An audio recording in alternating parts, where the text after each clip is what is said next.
बिस्मिल्लाहिर्रहमानिर्रहीम। आज का हमारा प्रिंसिपल्स ऑफ इकोनॉमिक्स का लेक्चर नंबर 3 है और आज हमने इकोनॉमिक्स से रिलेटेड जो थर्ड थ्योरी पेश की गई थी लियोनार्ड रॉबिन्स की तरफ से, आज हमने उसको डिस्कस करना है। जैसे कि आपको पता है कि सबसे पहले हमने एडम स्मिथ को डिस्कस किया है, उसके बाद हमने एल्फ्रेड मार्शल को डिस्कस किया है और आज हमने लियोनार्ड रॉबिन्स की जो थ्योरी है उसको डिस्कस करना है। तो इसमें हम देखते हैं कि लियोनार्ड रॉबिन्स के मुताबिक इकोनॉमिक्स क्या है? Science of human behaviour. अब ह्यूमन बिहेवियर से मुराद क्या है?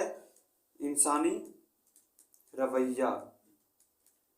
अब जब आपका रवैया आपके दोस्तों के साथ, आपके पेरेंट्स के साथ, बहन भाइयों के साथ या रिश्तेदारों के साथ होता है, किसी के साथ आपका मिजाज गुस्से वाला होता है, किसी के साथ आपका मिजाज ठंडे मिजाज में होता है, तो उसमें क्या है कि इसके मुताबिक बिहेवियर वो नहीं है जो आम लाइफ में आपका बिहेवियर किसी के साथ होता है। इसके मुताबिक बिहेवियर वो है जब आप अपनी जेब से कोई पैसे निकालते हैं, सपोज 100 रुपीज़, और आपके आगे मुख्तलिफ चॉइसेस होती हैं कि आप 100 रुपीज़ से बर्गर भी खरीद सकते हैं, सैंडविच भी खरीद सकते हैं या बिरयानी भी खरीद सकते हैं।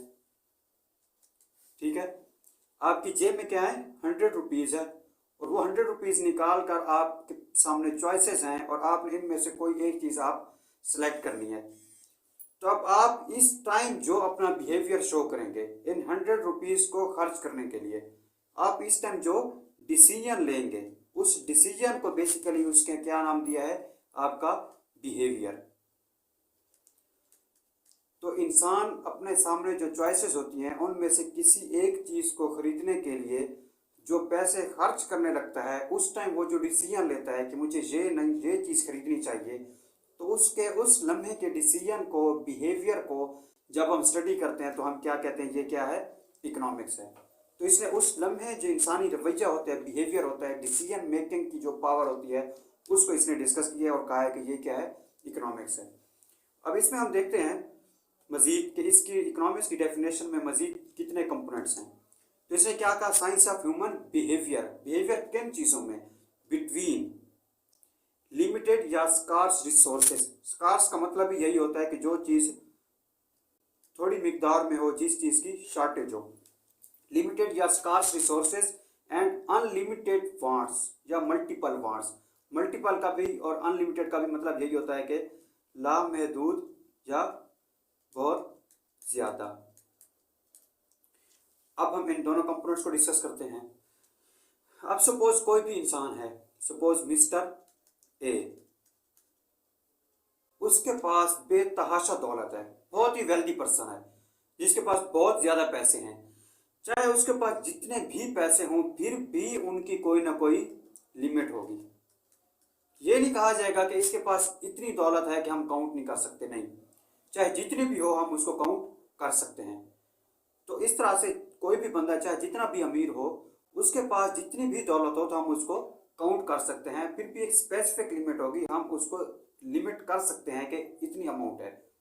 लेकिन एक इंसान की हमेशा नेचर या फितरत होती है कि उसकी जो फरमाइशें होती हैं वो ख़त्म होने का नाम ही नहीं लेती। उसके दिल में कोई एक उम्मीद, एक ख्वाहिश पैदा होती है कि दुनिया की फ़लाँ आसाइश, फ़लाँ चीज़ मेरे पास हो। जब उस चीज़ को वो हासिल कर लेता है उसके बाद उसका मूड बन जाता है कि जो फ़लाँ चीज़ है वो भी मेरे पास हो। तो मरते दम तक उसके दिल में ख्वाहिशात पैदा होती रहती हैं। उसके पास पैसे एक स्पेसिफिक अमाउंट होती है, चाहे जितना भी दौलत हो तो उसकी कोई ना कोई हद होती है। लेकिन इंसान के मरते दम तक उसकी ख्वाहिशों की कोई हद नहीं होती, वो अनलिमिटेड होती हैं, जो हमेशा क्या होती हैं? बढ़ती ही जाती हैं। तो अब यहाँ पर एक क्या है? प्रॉब्लम है कि हमारे पास दौलत इतनी नहीं है कि हम अपनी सारी ख्वाहिशें पूरी कर सकें। तो फिर हम क्या करते हैं? हम ये फिर इस चीज़ को देखते हैं कि जो ख्वाहिशात हमारी हैं उनमें से हमें ज़्यादा कौन सी चीज़ पसंद है, हमें किस चीज़ में ज़्यादा क्रेज़ है, कौन सी चीज़ हमारे लिए ज़्यादा वैल्यूएबल या प्रेफरेबल है।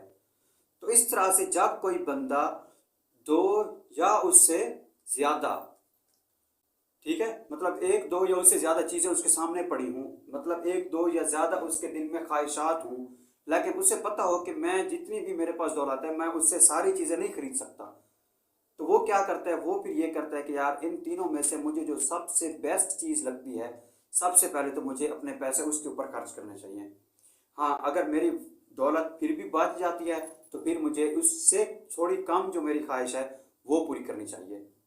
तो क्या कर रहा है अब, वो डिसीजन मेकिंग कर रहा है कि उसे क्या डिसीजन लेने चाहिए अपनी दौलत को खर्च करने के लिए। तो इस टाइम वो क्या कर रहा है, डिसीजन मेकिंग कर रहा है। किस चीज़ के बारे में, चॉइसेस के बारे में। अब उसके पास चॉइसेस बहुत सी हैं, बहुत सी ख्वाहिशात उसके दिल में हैं, लेकिन उसके रिसोर्सेस क्या हैं, लिमिटेड।